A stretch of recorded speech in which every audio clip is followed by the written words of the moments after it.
think that there's a difficult transition that exists to honor the traditions that have come before us and honor our ancestors and honor the materials that we have, but find a path that's not the same thing that they've done. I've always made things. During a day when I was very, very frustrated in the shop, I made a pair of earrings out of some wood and walrus ivory scraps that I had laying around, and I posted them on Facebook.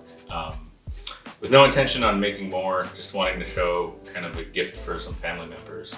And I had 3 people that basically said, you have to make more earrings so that I can buy a pair.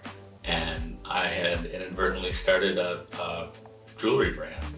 And so over the last 3 years, I've made several hundred pairs of earrings.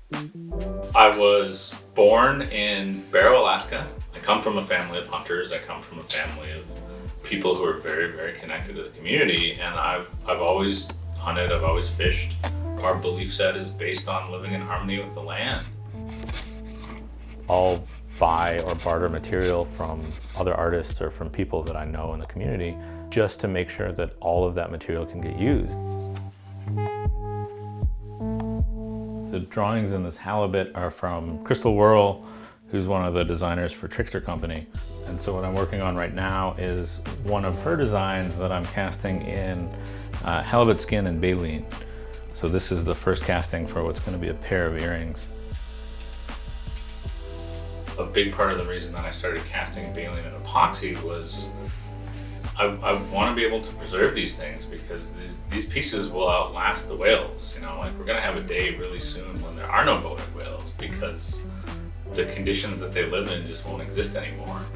And I go to museums all the time and I see 400, 500, 600-year-old pieces of furniture, and the reason that those exist is because they're meaningful to somebody. They meant something to someone who had the means to preserve them. And I'd like to make things that are meaningful enough to the people now that they want to preserve these into the future so that people remember that we existed.